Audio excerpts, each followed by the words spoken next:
Bonsoir. Deux titres constituent la une de cette édition de l'information sur les antennes de la télévision du monde.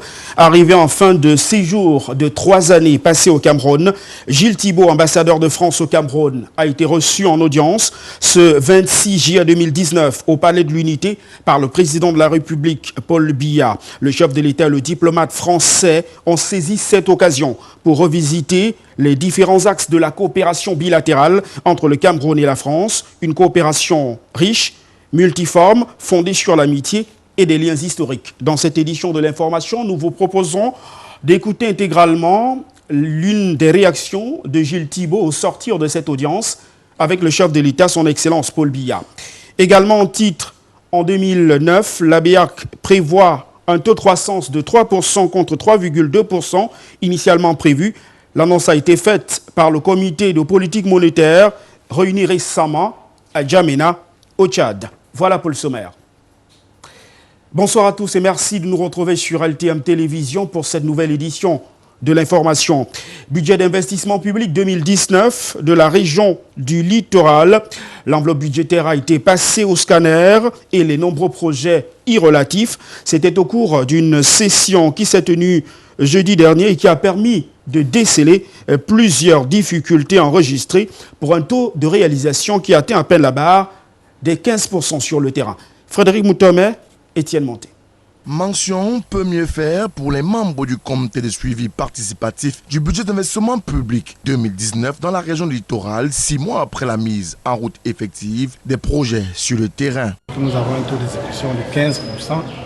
Il est de 2 points inférieur à la même période l'année passée, où on était à 17%.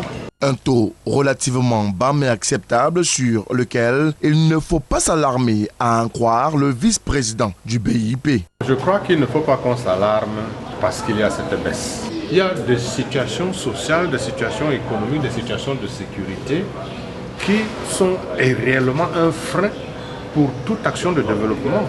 Dans l'évaluation faite ce jeudi, à Douala, capitale économique du Cameroun, les membres du comité de suivi participatif du BIP constatent, et pour le déplorer, les nombreuses difficultés rencontrées sur le terrain dans la mise en œuvre du BIP. Les difficultés sont les mêmes.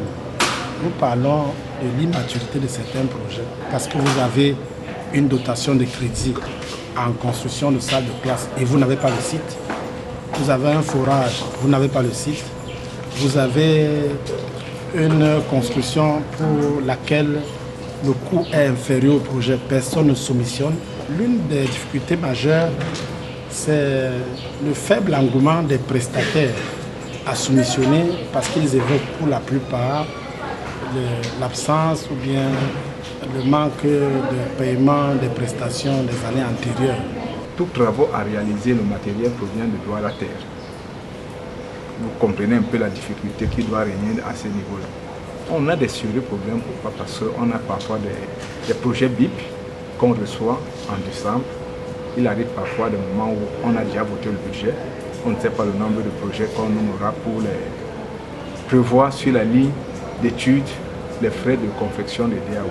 Et brusquement, on a peut-être 4 ou 5 projets. Pour percevoir les impôts, on attend parfois jusqu'à partir de 15 mars, le 5 ou 15 mars, c'est là où on peut percevoir. Et pendant ce temps, il faut faire les DAO. Voilà il y a un retard que nous trouvons au terrain. Parce que toutes les communes n'ont pas de moyens. Et au sorti de cette session du comité, première du genre de l'exercice 2019, plusieurs recommandations fortes sont faites pour améliorer l'exécution du BIP sur le terrain. Nous allons accompagner les maires pour lesquels les projets ne sont pas encore, ont des difficultés de démarrer. Nous allons bousculer ceux des prestataires qui ont bénéficié des marchés et qui ne sont pas encore en train de les mettre en œuvre, de commencer ou alors nous entreprendrons des mesures pour résilier les contrats et les passer à d'autres entreprises. Nous allons solliciter auprès des autorités supérieures la réalisation de certains projets sous le mode gré à gré pour éviter que les projets entrent en forclusion. Utiliser ce forum pour qu'ils puissent partager leurs expériences, partager leurs expertises. Ça peut permettre aux communes qui n'arrivent pas encore à s'arrimer, à apprendre auprès des autres et d'après le mood dans la salle, et les promesses des uns et des autres, d'ici la fin de l'année, les données risquent de changer et on peut être très agréablement surpris. Bon à savoir, pour l'exercice 2019, la région du littoral a bénéficié de 606 projets d'investissement public, dont 590 en délégation automatique et 16 en délégation ponctuelle pour une dotation financière de 10,2 milliards de nos francs CFA pour améliorer le cadre de vie des populations. Révision à la baisse du taux de croissance de la zone CEMAC en 2019. Selon la Banque d'émission de la sous-région Afrique centrale, cette croissance passera de 3,2% à 3% au cours de cette année. C'est l'information principale qui a été rendue publique au terme de la dernière assise du comité de politique monétaire qui s'est tenue à Djamena, au Tchad. Reportage. La Banque des États de l'Afrique centrale revoit légèrement en baisse les perspectives de la CEMAC, la communauté économique et monétaire de l'Afrique centrale. La Banque d'émission de la sous-région prévoit désormais un taux de croissance de 3% contre 3,2% initialement projeté. C'est ce qu'indique le communiqué final du comité de politique monétaire de la banque, signé par Abba Mahmad Toli, gouverneur de la BEAC. Globalement, la banque évoque un léger ralentissement de l'économie mondiale, provoqué notamment par la guerre commerciale entre la Chine et les États-Unis d'Amérique. Dans la zone CEMAC, spécifiquement, la BEAC pressent une remontée d'inflation avec un taux de 2,5% contre 2,1% en 2018. Le déficit courant, prédit la Banque centrale, devra s'accentuer passant de 3,4% du PIB en 2018 à 6,1% en 2019. Une situation qui aura pour conséquence la dégradation de la balance courante de la sous-région, causée par la hausse des importations des produits pétroliers. Néanmoins, l'activité économique de ces 6 pays va se maintenir à un rythme modéré. La BEAC se veut même optimiste avec une remontée de l'excédent du solde budgétaire. La BEAC annonce aussi l'expansion de la masse monétaire de 8,2% pour un taux de couverture extérieure de la monnaie qui se situerait autour de 68,6% en 2019 contre 61,4% en 2018. Et puis nous l'annoncions en titre, cette information en brève. Arrivé en fin de séjour de 3 années passées au Cameroun, Gilles Thibault, ambassadeur de France au Cameroun, a été reçu en audience ce 26 juillet 2019 au Palais de l'Unité de Yaoundé par le président de la République, Paul Biya. Le chef de l'État et le diplomate français ont saisi l'opportunité de cette rencontre pour revisiter les différents axes de la coopération bilatérale entre la France et le Cameroun, une coopération riche, multiforme, fondée sur l'amitié et les liens historiques forts. À ce sujet, nous vous proposons à présent d'écouter Gilles Thibault, ambassadeur de France au Cameroun, arrivé en fin de séjour. C'était au perron du Palais de l'Unité de Yaoundé.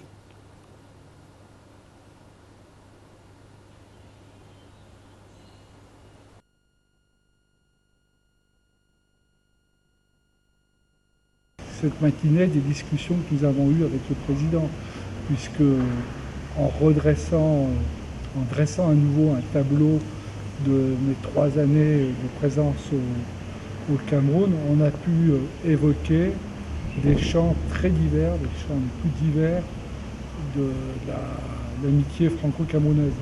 Les différentes missions que j'ai effectuées sur le terrain, encore tout récemment, ont fait l'objet de discussions. Je me suis rendu encore en juin à Garoua, à Bertoua, à Douala pour des événements très différents et importants.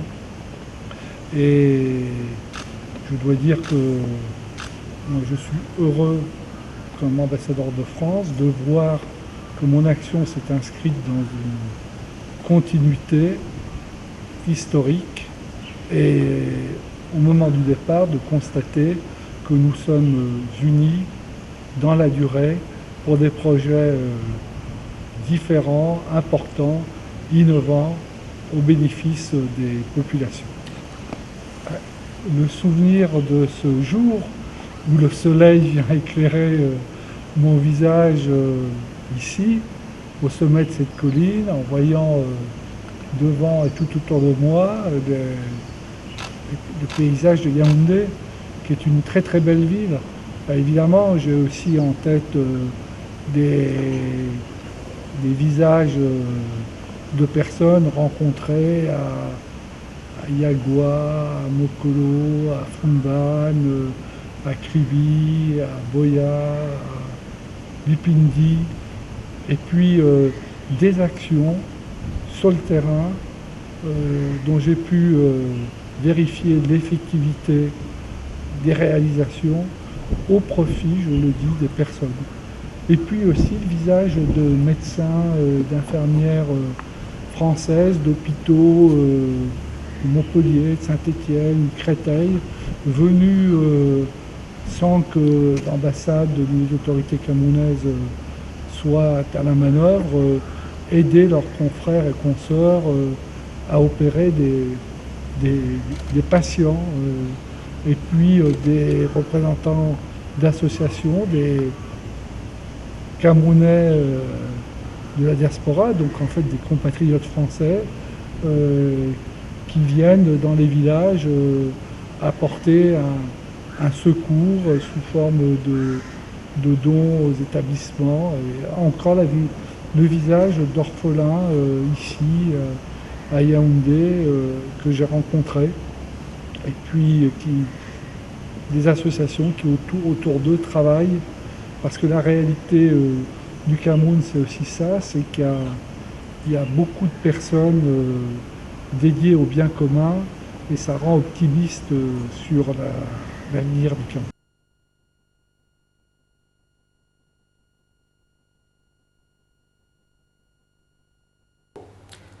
Nous restons à Yaoundé, le siège des institutions du Cameroun, où une réunion d'évaluation de sécurité publique s'est tenue, présidée par Paul Atangandi, ministre de l'administration territoriale, sur haute instruction du chef de l'État. Le MINAT a réuni les autorités administratives et de sécurité pour anticiper sur d'éventuels troubles dans la capitale politique camerounaise. Jean-Oscar Libok, Mohamed Essoumba. This is on high instructions of His Excellency President Paul Biya. C'est dans le cadre de l'état de la sécurité dans la région du centre que le ministre de l'administration territoriale, Paul Atangandi, a tenu cette réunion prescrite par le chef de l'État dans les services du gouverneur de la région du centre. Autour de lui, tout le gradin des autorités de la région, préfet, sous-préfet de Yaoundé, responsable de la sécurité, police, gendarmerie. Qui demande aux autorités administratives et aux responsables des forces de maintien de l'ordre d'anticiper sur toutes les menaces susceptibles de perturber l'ordre public ou le bon fonctionnement des institutions républicaines. Les dernières informations que j'ai reçues ce matin avant cette réunion indiquent que la situation est globalement calme et sous contrôle dans la région du centre. Il est aussi question dans cette rencontre tenue à huis clos, d'après le briefing du MINAT, de mettre désormais en éveil tous les maillons du renseignement dans le but d'anticiper toute velléité insurrectionnelle, terroriste et autres troubles à l'ordre public. Les autorités administratives et les responsables de forces de maintien de l'ordre doivent activer tous les réseaux de renseignement à même de permettre aux plus hautes autorités de la République d'agir rapidement. Aucune activité insurrectionnelle ne doit prospérer ni à Yaoundé ni ailleurs dans la République. Dans cet agrégat, la police devra tout aussi veiller à ce que la police municipale soit encadrée, étouffant en même temps tous les actes mafieux de certains conducteurs de mototaxi. Par ailleurs, vous devez prêter une attention particulière au secteur des transports, surtout le phénomène des agressions dans les taxis. La même vigilance devra être accordée au secteur des mototaxis, où se recrutent parfois des bandits de grand chemin. S'agissant des activités de la police municipale, j'engage les autorités à veiller à leur encadrement scrupuleux. En tout état de cause, les agents de la police municipale dans la ville de Yaoundé devront toujours agir avec souplesse et responsabilité.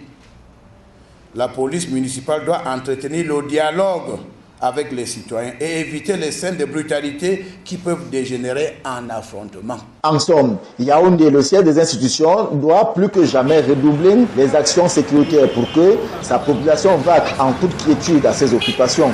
Le Cameroun doit-tu être le Waterloo des fauteurs de troubles, des prophètes des malheurs et des détracteurs de tout acabit?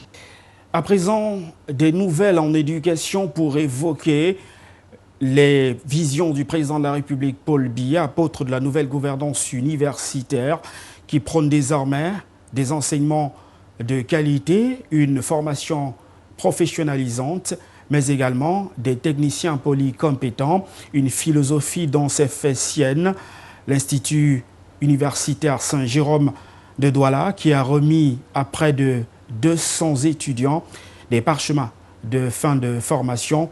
Cette université a d'ailleurs été lauréate lors de la dernière compétition des universités lancée par Jeune Afrique, classée première école de commerce de la sous-région Afrique centrale. Reportage. Comme des chérubins au sein de l'Amphi 700, les lauréats de l'année académique 2018-2019 de l'Institut universitaire Saint-Jérôme rendent gloire à Dieu.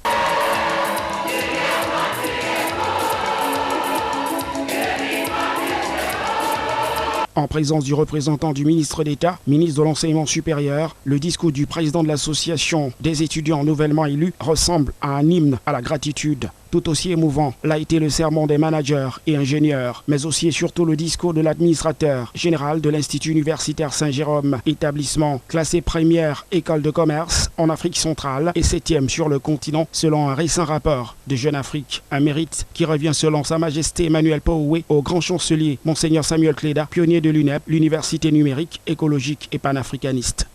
Après avoir consolidé les acquis purement académiques, la vision de développement met un accent particulier sur les éléments de valeur spécifiques liés au comportement, à l'environnement international bien contraint, je pense au numérique et à notre culture dans le panafricanisme. Il s'agit ici à terme de donner du sens au slogan qui nous est si riche, à savoir un étudiant, un emploi ou une entreprise. Et vous connaissez ma position là-dessus, il vaut mieux être la tête du coq que la queue de l'éléphant. Au total, ce sont environ 200 étudiants des écoles Saint-Jérôme Polytechnique, Saint-Jérôme Business School et Saint-Jérôme School of Health Sciences qui ont reçu leur parchemin de fin de formation. Une formation selon le triptyque qualité, professionnelle et employabilité, épousant selon le mandataire du professeur Jacques Famendongo la vision du chef de l'État Paul Biya, apôtre de la nouvelle gouvernance universitaire. Le message de satisfaction et de soutien que vous avez bien voulu lui adresser, ainsi qu'à son illustre chef, Son Excellence, Monsieur le Président de la République, Paul Biya, apôtre de la nouvelle gouvernance universitaire. Cette cérémonie de remise de parchemin particulièrement courue a vu les présences fort remarquées des membres de la famille, amis et connaissances. Avant-gardiste, l'Institut universitaire Saint-Jérôme a d'ailleurs déjà fixé les prochaines dates des concours. Il s'agit du 6 août pour les sciences de l'ingénieur, le 7 août pour les sciences de gestion et le 8 août 2019 pour les sciences biomédicales et médico-sanitaires. La vie est de plus en plus chère dans la ville de Loum, située dans le département du Mungo. C'est dans la région du littoral, jadis connu comme l'un des espaces marchands où les prix des produits de grande consommation étaient à la portée de toutes les bourses. Le marché de Loum connaît de nos jours une flambée des prix sur le marché, une situation qui met en mal les ménages de cette localité, qui jette un goût accusateur sur la crise socio-politique dans les régions du nord-ouest et du sud-ouest du Cameroun, qui, selon eux, serait à l'origine de cette inflation. Jean-Germain Yedna, Jeanne Yonta. Nous sommes ici en plein cœur du marché de Loum, dans le département du Mungo, région du littoral, d'espace commercial qui s'étend sur plusieurs hectares. Accueille tous les mercredis et samedis des milliers de commerçants de la ville et même des localités environnantes qui viennent écouler leurs marchandises. Un marché de Loum, jadis bien achalandé dans l'ensemble des rayons et dont les prix des denrées alimentaires et autres produits de première nécessité à la portée de toutes les bourses mais qui de nos jours donne des sueurs froides à la ménagère de Loum, dont le panier connaît actuellement un sérieux coup. Même la ration qu'on donne, ça ne nous permet pas de nourrir tous les enfants. Tout est devenu cher. Je pouvais rationner même 10 000 francs semaine. Si on rationne aujourd'hui même 15 000, on ne peut même pas s'en sortir parce que tout est augmenté sur le marché. Non, il faut vraiment que les choses changent, que les autorités de ce pays quand même sortent vraiment pour nous parce que ça ne va pas. Ça ne va pas. Que ce soit la ménagère ou le commerçant, ça ne va pas. Nous-mêmes qui sommes en train de vendre, nous n'arrivons pas à vendre. Pourtant, une ville essentiellement agricole, il faut être issu d'une famille aristocrate pour espérer se procurer de la banane plantain, du macabo, des ignames ou encore des tubercules de manioc au marché de Loum. La banane de Loum, alors qu'on cultive la banane ici à côté. Même le macabo, on ne voit rien. Avant, on mettait les même doigts à 100 francs. Maintenant, c'est 4 doigts à 100 francs. 4 doigts de banane.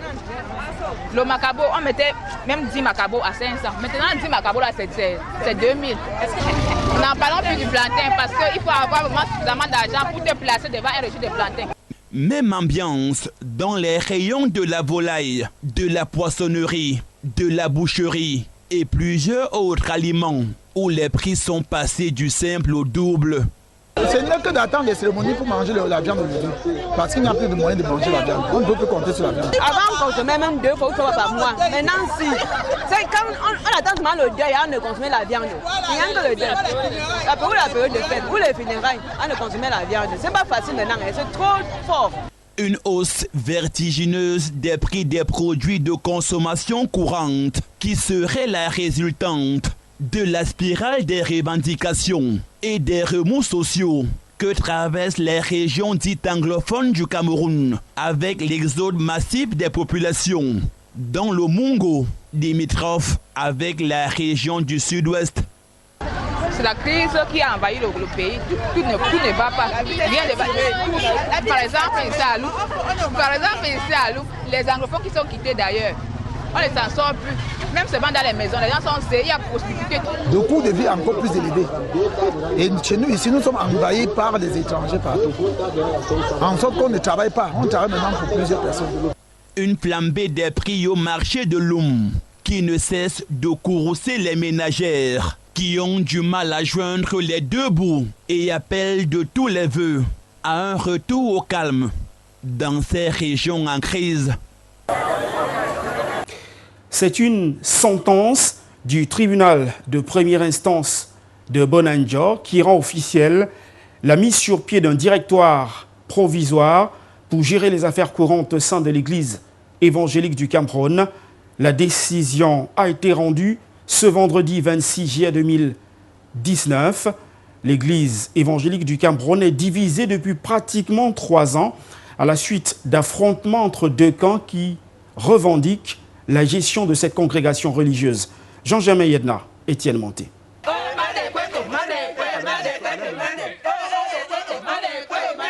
Scène de joie et de victoire. Cet après-midi, à l'extérieur du palais de justice du tribunal de première instance, quartier Bonanjo à Douala, des anciennes d'église de l'EEC en extase aux sorties de l'audience de ce vendredi 26 juillet 2019 dans l'affaire qui oppose deux camps de l'église évangélique du Cameroun qui a tourné en faveur des demandeurs.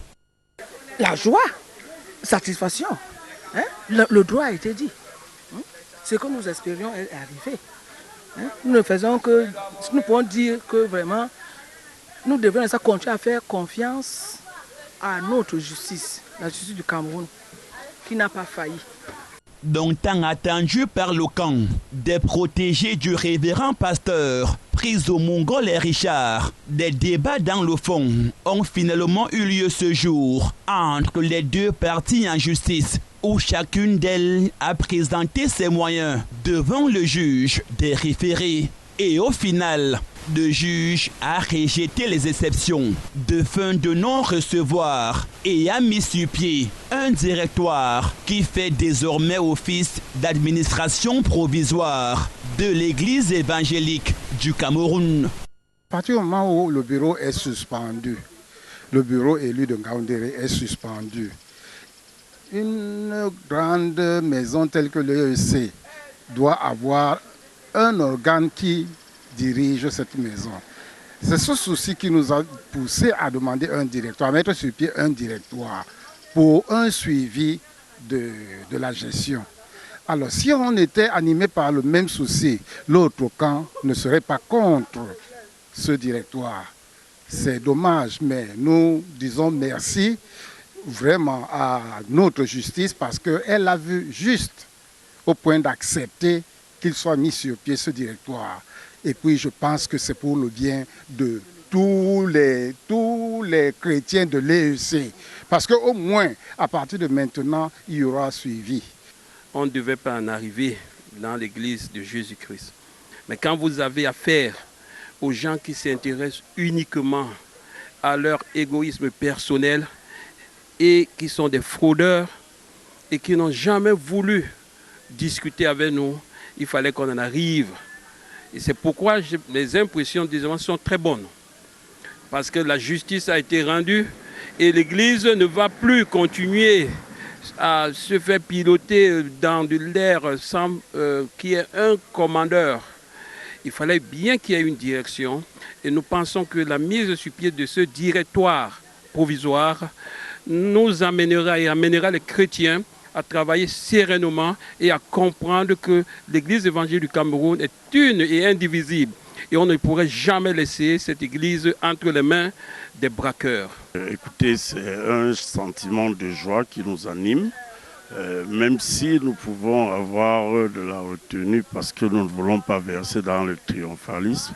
On se dit qu'il peut y avoir des voies de recours, mais nous confions tout au Seigneur. Pour le moment, nous sommes victorieux, mais on reconnaît aussi que les choses difficiles ne vont que commencer parce qu'il faudrait bien qu'on puisse assainir systématiquement le système qu'on est en train de décrier. Un directoire provisoire de l'EEC qui a pour président de Sieur Moustanga et P. André, comme vice-président de nommer Yanini Eloge, rapporteur Kambou Tetouam, et comme membre des sieurs Siliki Wamal et Kamboso, expert financier près la cour d'appel du littoral. C'est des gens qui ont à diriger et il y en a même parmi eux qui dirigent encore, qui occupent des hauts postes de direction dans des lieux, donc ils sont irréprochables. Tous sont membres de l'église évangélique, il y a un expert financier, et bon, on pense qu'ils pourront faire le boulot et pour réunir toute l'église évangélique pour qu'elle devienne une et indivisible et que désormais l'église reprend vraiment sa mission salvatrice qui est celle d'encadrer les ouailles de Dieu. Des hommes à la réputation établie qui composent dorénavant le directoire provisoire de l'EEC mis sur pied ce vendredi 26 juillet 2019 par le tribunal de première instance de Vouré qui devront gérer les affaires courantes de cette confession religieuse jusqu'à la tenue de la prochaine élection proprement dite et si et seulement si la partie adverse n'introduise à nouveau le recours.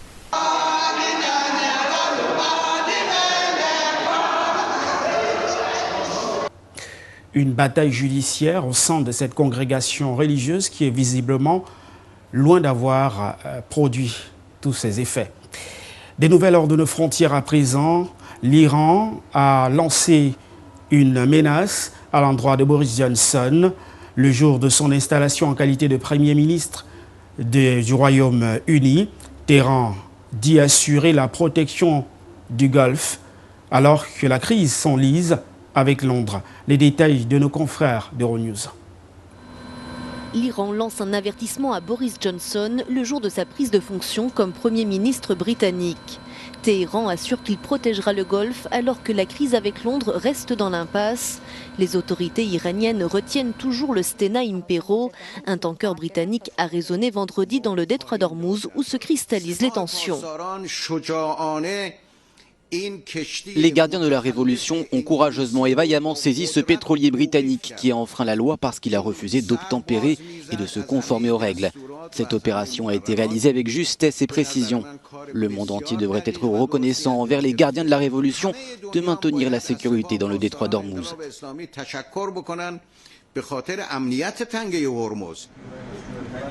Téhéran, qui retient toujours l'équipage du pétrolier britannique, se dit responsable de la sécurité et de la liberté de navigation dans le golfe Persique, alors que les côtes iraniennes s'étendent sur plus de 2000 km dans cette zone.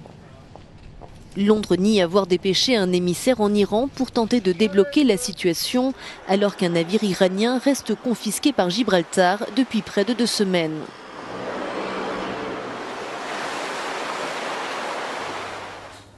Cette actualité sportive de dernière minute, en sport, nous parlons de volleyball, championnat d'Afrique de volleyball, messieurs en Tunisie. Le Cameroun disputait ce vendredi la demi-finale, c'était face à l'Algérie. Le Cameroun a donc remporté cette rencontre et l'équipe Fagnon de volleyball, messieurs, se qualifie pour la finale du championnat d'Afrique de volleyball en Tunisie. Nous y reviendrons dans nos prochaines éditions spécialisées. Pour terminer cette édition de l'information, nous vous rappelons les principaux titres qui ont constitué le sommaire. D'abord, arrivé en fin de séjour après 3 années passées au Cameroun, Gilles Thibault, ambassadeur de France au Cameroun, a été reçu en audience ce vendredi 26 juillet 2019 au Palais de l'Unité de Yaoundé par le président de la République Paul Biya. Le chef de l'État et le diplomate français ont revisité à l'occasion les grands axes de la coopération bilatérale entre la France et le Cameroun, une coopération riche, multiforme, fondée sur l'amitié et des liens historiques forts. Dans cette édition, nous avons proposé une réaction de Gilles Thibault au sortir de cet entretien aux allures d'adieu au Palais de l'Unité de Yaoundé. Et puis, en 2019, la BEAC prévoit un taux de croissance de 3% contre 3,2% initialement projeté. L'annonce a été faite par le comité de politique monétaire réuni récemment à Djamena au Tchad. C'est tout pour cette édition de l'information ce vendredi. Merci de nous avoir accordé votre attention. Nos programmes se poursuivent. Bon début de week-end à tous.